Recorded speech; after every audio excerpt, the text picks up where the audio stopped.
प्रकार के पर्व होते हैं, एक लौकिक पर्व और एक लोकोत्तर पर्व। लौकिक पर्व में हम अच्छा खाना, अच्छा पहनना, आमोद प्रमोद के साथ उन पर्वों को मनाते हैं। लोकोत्तर पर्व का संबंध नितांत आत्म से होता है और लोकोत्तर पर्व में सर्वश्रेष्ठ पर्व पर्युषण महापर्व माना गया है।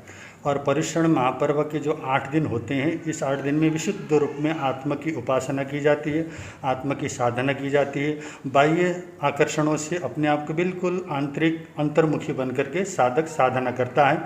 और पर्युषण पर्व में जो अंतर्गत सूत्र एक 32 आगम है जैन धर्म में, उन 32 आगम में 8वां अंग सूत्र, 8वां आगम जो उसका नाम है अंतर्गत सूत्र। अंतर्गत सूत्र में 90 ऐसे आत्माओं का वर्णन आता है जिन्होंने अंतिम समय में अपने संपूर्ण कर्मों को क्षय करके मोक्ष में पधारे हैं। तो उनके साधना काल कैसा था। और जैन साधु जब दीक्षा लेता है, दीक्षा लेते समय सबसे पहले जो सुंदर आकर्षण केश होता है, उन केश के प्रति हमारा विशेष लगाव होता है, उससे वो मुक्ति चाहता है। तो पंचमुष्टि लोच का विवरण शास्त्रों में आता है।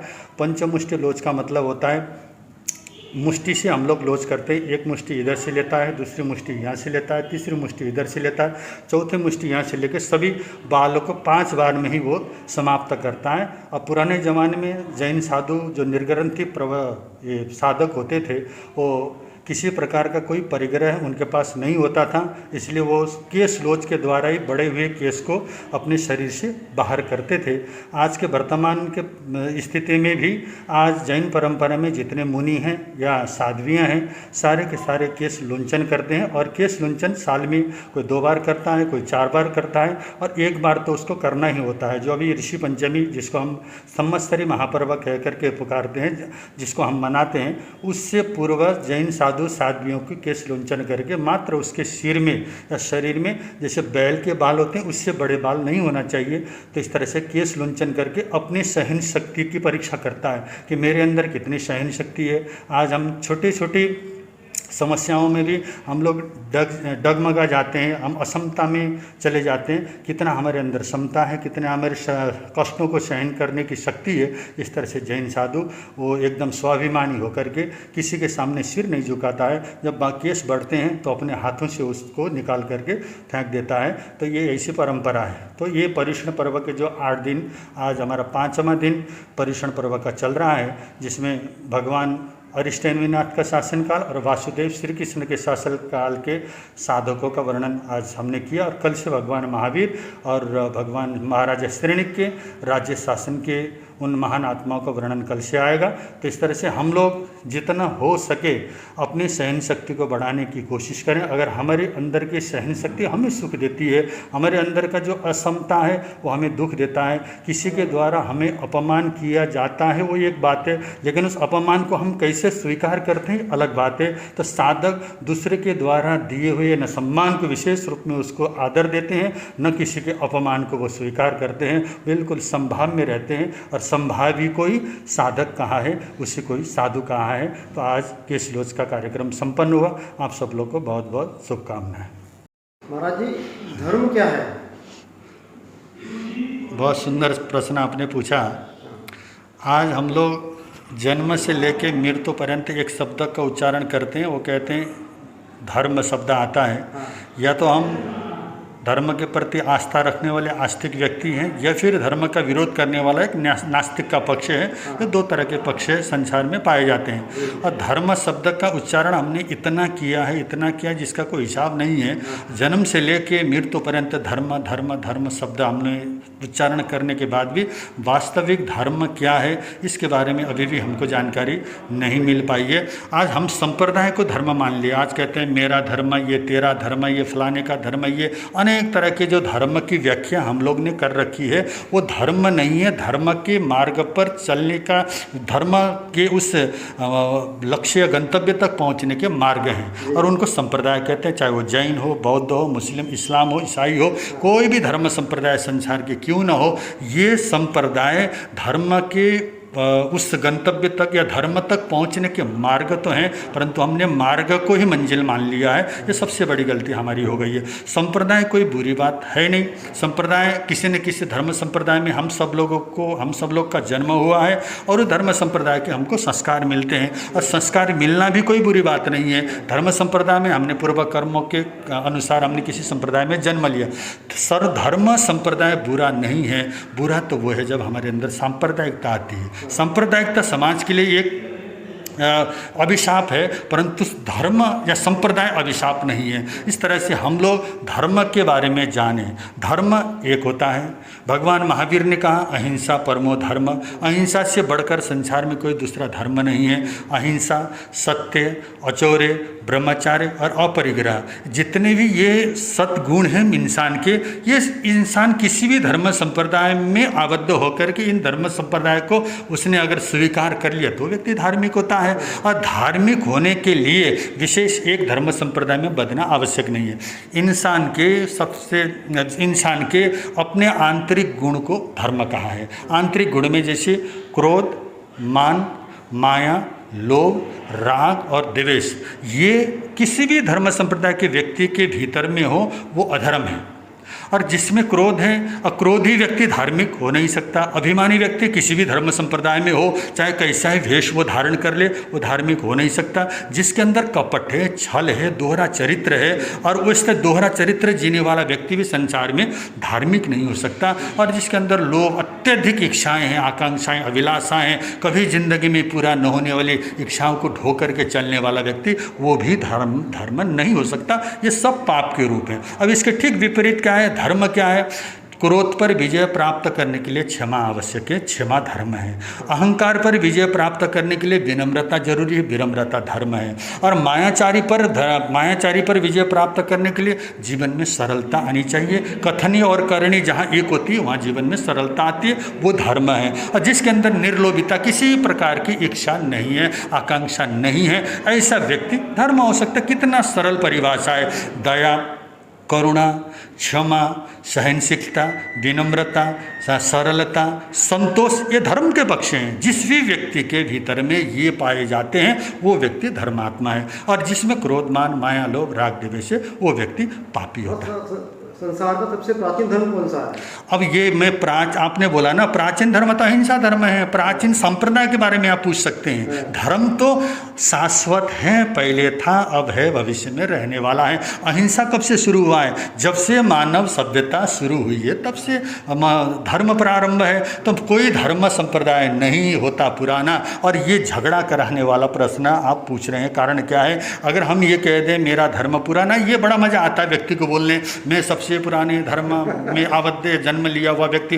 पुराना धर्म होने से जीवन में हम श्रेष्ठ नहीं हो सकते। पुराना धर्म होने में, पुराने धर्म में जन्म लेने से हम लोग बहुत बड़े धार्मिक नहीं हो सकते। हमारे विचारों में अगर दया है, करुणा है, सहनशीलता, सहिष्णुता, प्रेम है तो वो धार्मिक होता है। और संप्रदाय पुराना हो सकता है और उसमें भी हमको नहीं लेना। अगर आप ये कहते हैं कि कौन सा धर्म संप्रदाय पुराना है, अगर वो पुराना है तो ये जो नया संप्रदाय निकला तो उसी पुराने में से है, तो इसका इतिहास भी तब से ही है, जब से पुराना था। एक मटका जहाँ फूटता है, मटके के दोनों टुकड़े में से पहला टुकड़ा कौन सा है? आप क्या बतला सकते हैं? मटका फूटा, दो टुकड़े हुए, एक साथ में दो धर्म संप्रदाय का जन्म हुआ। कभी भी एक का काय होता है, पुराना और नया नहीं होता है। धर्म संप्रदाय सारे ही पुराने हैं, ऐसा मान के हम लोग चलेंगे। अहिंसा की बात है, लेकिन कुछ लोग कहते हैं कि धर्म की रक्षा के लिए हिंसा भी जायज है। हिंसा से धर्म नहीं होता है, हिंसा धर्म है ही नहीं। अगर ये सोचें, ठीक है, कहावत होता है कि मत जुल्म करो, मत जुल्म सहो। अगर तुमने जुल्म अगर सहा तो वो अधर्म हो सकता है, परंतु धर्म तो वो चीज़ है जिसमें आपको शांति मिलती है, जिसमें आपको आनंद की उपलब्धि होती है, वो धर्म होता है। धर्म के नाम से युद्ध करने वाले धर्म को समझते नहीं हैं। वो धर्म के नाम से युद्ध करके अपने अंदर की वासनाओं को पूरा करने वाले होते हैं। अपने अंदर के अहंकार, क्रोध को क्या कर रहे होते हैं? वो पूरा कर रहे होते हैं। इसलिए कोई व्यक्ति हिंसा करके धार्मिक नहीं हो सकता है। महाराज जी, आपने जो धर्म लक्षण बताए हैं अभी, तो सब लोग अपना लेंगे, सब जैन मुनि हो जाएंगे सब फिर? जैन मुनि होना आवश्यक नहीं होता है। जैन मुनि होने के लिए तो बहुत कुछ त्याग और तपस्या की आवश्यकता है। हम लोग सिर्फ इंसान बन जाएं। संसार में इंसान के रूप में हमने जन्म लिया है, तो हम सब अगर मानव बन जाते हैं, इंसान बनता है, इंसानियत और मानवता से बड़ा संसार में कोई भी धर्म नहीं है। ये सब मानवता के गुण है, दया, करुणा, क्षमा, अहिंसा, ये सारे तो मनुष्य के गुण हैं। मनुष्य के गुण अगर हमारे अंदर आते हैं, हम शुद्ध मनुष्य बन जाएं, तो धीरे धीरे ये मुनि और किसी भी धर्म संप्रदाय के मुनि क्यों ना हो, मुनि तो श्रेष्ठ वो एक। क्या मंदिर बनाना धर्म नहीं है? ऐसा होता है, मंदिर बनाना धर्म एक बात अलग होती है कि अगर आपने मंदिर बना दिया और मंदिर बना तो दिया और मंदिर बनाने के पीछे आपका लक्ष्य क्या है, पूजा करने का वक्त आपके पास नहीं है, लेकिन व्यक्ति के पास अर्थ है और वो सोचता है कि मैं करोड़ों अरबों का मंदिर बना दूं, बाजू में मंदिर के बाजू में भिखारी अगर बैठते हैं तो मंदिर किस काम का है। पहले कम से कम मंदिर के बाहर भीख मांगने वाले उन भिखारी को देख तो लो, उनके पेट में अगर आप अन्न डालते हैं, उस मंदिर में जाके पूजा करने से ज़्यादा फल तो आपको उस भिखारी, उस भूखे व्यक्ति की सेवा करने में, उसको भूख मिटाने में है। आदमी ये समझता ही नहीं है, तो इसलिए मंदिर बनाया जा रहा है दुनिया भर के। और ये सारी चीज़ें हम लोग धर्म स्थान एक शहर में अगर एक हो, लेकिन वो उसकी भरपूर सेवा होनी चाहिए, मंदिर की उपासना होनी चाहिए, शांति प्राप्त करने का वो स्थान है। महाराज जी, भारत में हिंदू मुस्लिम विवाद बहुत जोरों पर है। हिंदू खतरे में ऐसा बताया जा रहा है। एकमात्र हिंदू देश भारत बचा है, वो भी खतरे में है। इस बारे में आपका क्या कहना है? हिंदू खतरे में हैं बोल के जो मानते हैं, वो व्यक्ति के अंदर अभी धर्म पूरी तरह से आए नहीं। कोई भी धर्म संप्रदाय के व्यक्ति अगर अपने आप को खतरा महसूस करता है, तो खतरा उसके अंदर की बुराइयों से है, उसके अंदर के कमजोरियों से खतरा होता है। कोई व्यक्ति को संसार में कोई खतरा नहीं होता। महात्मा गांधी अकेले चले थे और उन्होंने हिंदुस्तान को आज़ादी दिला दी। इसलिए व्यक्ति अकेला भी अगर अपने आप को सुधारे, औरों को सुधारने की अपेक्षा स्वयं को सुधार ले, कहीं कोई आपको खतरा नहीं हो सकता। महाराज जी, लव जिहाद बड़े जोरों पर चल रहा है इस समय।